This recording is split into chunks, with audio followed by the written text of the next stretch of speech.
Okay, take it easy. Let me explain. Nobody resorts to this, right? Unless you're in this boat, where the car is well beyond its best days. The car's 17 years old. It's a $500 car on a good day, right? Spending thousands to sort the AC makes no sense. So this is a last ditch effort to try and get my boy some AC over the summer. He's landed himself a gig with his engineering firm. He's going to be outside a lot. It'd be nice if he could have some respite in the car with a functional AC from time to time. It gets pretty hot. Right, what's the issue with this? It's leaking. And what happens with these cars are underneath the insulation here, I will show you, I will superimpose it in the corner here, as the line gets porous and it leaks. On my car, which he's currently driving at the moment, I replaced these lines at great expense. And guess what?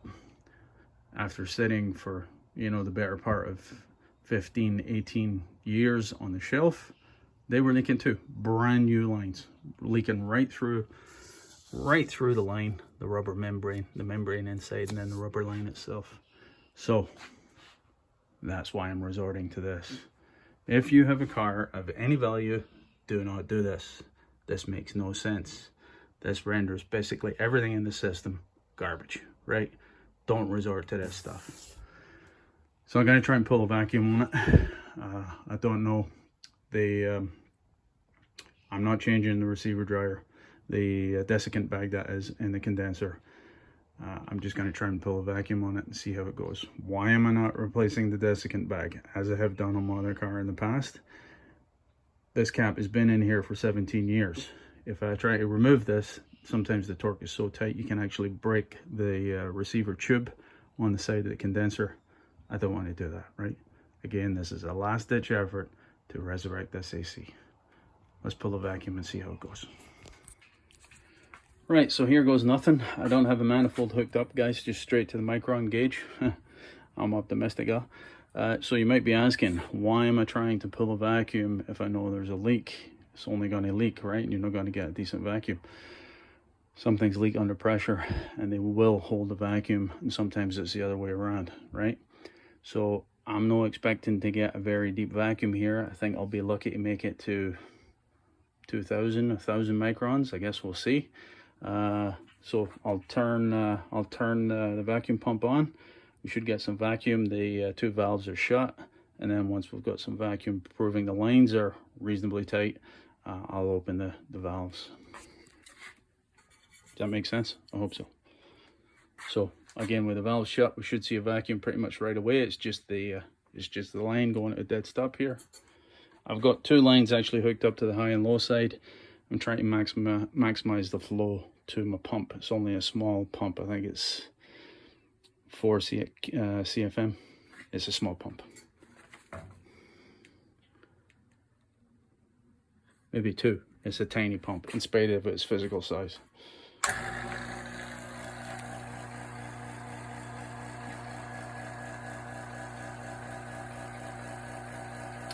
So again, that's just vacuum in the line.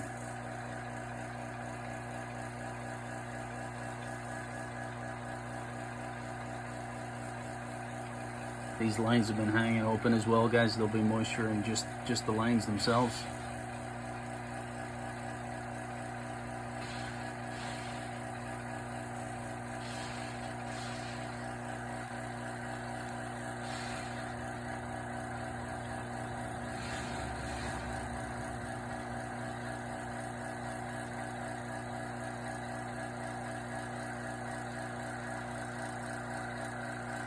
So you'll see this fluctuate up and down.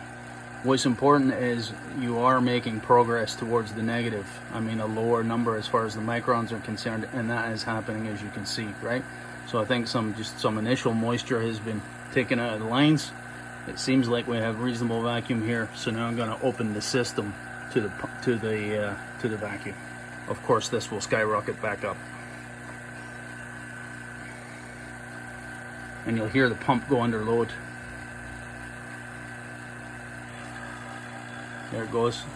So this is beyond the limits of the gauge.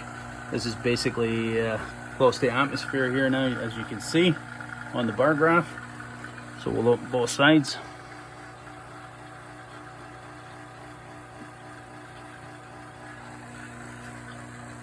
And the system's coming under vacuum. Again, this is a micron gauge, guys. It is reading in microns. Ideally for automotive work, you get it under 500. Sometimes you can go much lower with a new car that's dry, but if you get under 500 in a car of this vintage, you're doing really well. This could take hours. I'll bring you back.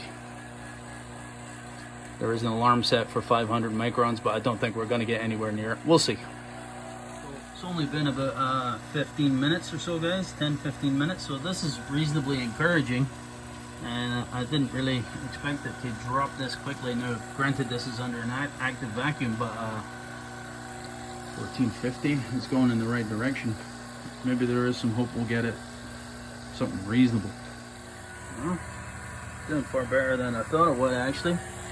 Under 1,000 microns. I just closed the ballast on the vacuum pump there. Yeah, it's about maybe an hour now, guys, ish. The resolution on the gauge actually changes as you get below a certain threshold, and it also goes into power saving mode. This is a great rig, this Subco micron gauge. It's really impressed by that tool. The battery seems to last absolutely forever on it. So this is going to take a while. We'll go for a ride on my bike. I don't know if you guys are familiar with the Ducati 944 SS. If you are, good for you. That isn't it.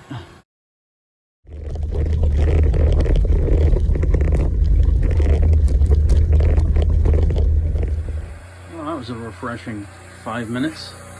So I'm getting very close here, guys. As you get very low on the micron gauge, well, relatively low here for automotive work, it's quite normal that you'll see some bouncing on the values, because as the vacuum gets very deep, relatively deep, what happens is moisture and refrigerant that is trapped in the refrigerant oils will burst out, goes under its vapor pressure basically, and then boils out.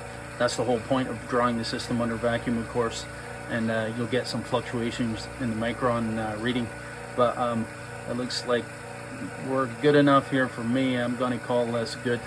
We're under 500 on occasion.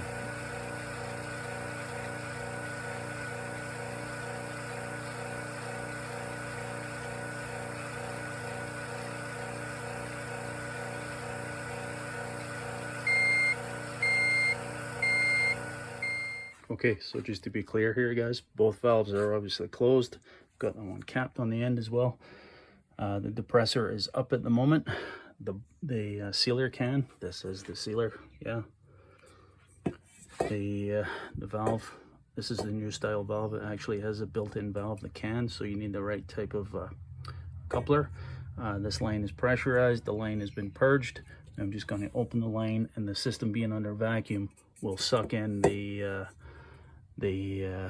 sealer, right? I expect a drop in temperature here as it comes under relative vacuum. You might be able to hear it. Let's see. Again, I've purged the line up to this point. There it goes.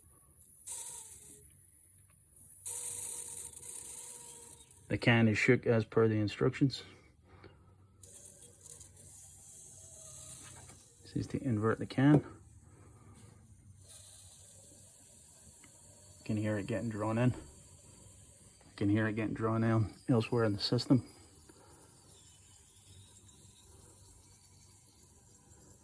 Obviously, it's no ideal to put sealer through your stuff. That's why I've got this kind of semi-disposable line in place here, guys. That feels empty. It is colder to the touch. Not significantly, but it is colder. I'm just going to leave that for a few seconds.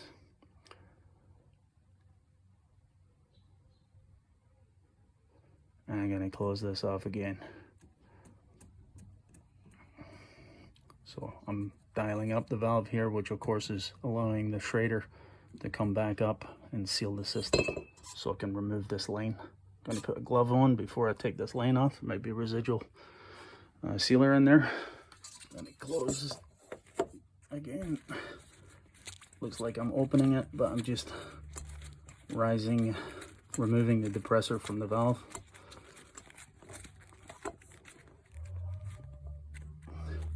again, there might be a wee bit of, it's closed, maybe a wee bit of residual sealer in the line here.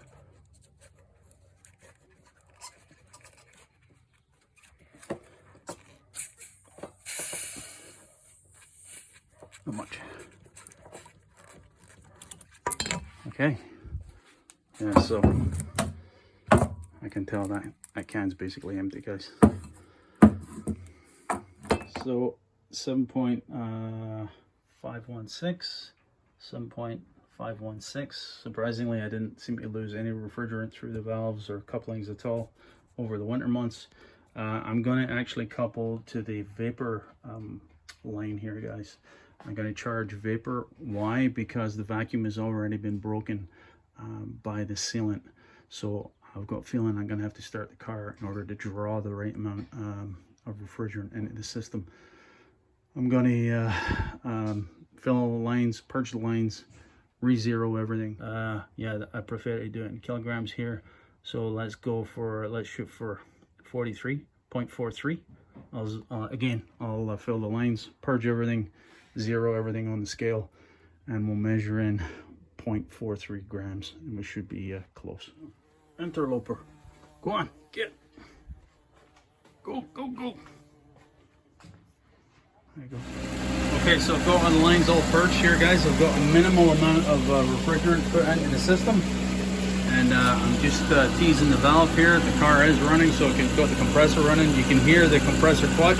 Okay, so I couldn't get everything in the shot at once there, guys. There was a lot happening, but as you can see, if you remember the original figure and what's currently there, I went a wee bit over because there were some line losses as far as the purging was concerned. So I think we're pretty close to the factory charge of 0.4, 0.45-ish. These pressures look a bit high to me on the high side, but the car has actually been sitting here running for quite some time, and I think things are starting to get pretty hot. I can hear the clutch and the clutch on the compressor, but this clutch hasn't ran, the compressor hasn't ran. I actually had the relay removed. I had to put it back in because this hasn't ran in like 2 years, so no doubt there's a bit of rust there. Discharge temperature on the duct, idle here, put 10 degrees Celsius. Not great, but not bad. We do have some cooling. So anyway, we'll take it for a drive and see how it goes. In the interest of good workmanship, don't forget to put your service port caps back on. So here's my boy. I have a co-driver, so I'm no filming this while I'm driving. Anybody really cares. Yeah, it is getting frigid in here. That's what. Forget Celsius is on the inside, Fahrenheit on the outside. So it's like 40 degrees, 5 degrees-ish. There you go, confirmed in the center, 4 degrees. Yeah, so I've said it before, any idiot can get an air conditioner to cool. It's whether you can get it to cool on an ongoing basis. That takes skill and experience. So hopefully the sealant will do its thing, and all we can do is hope for the best, right? All right, get nippy on here. Okay, that's it. Cheers.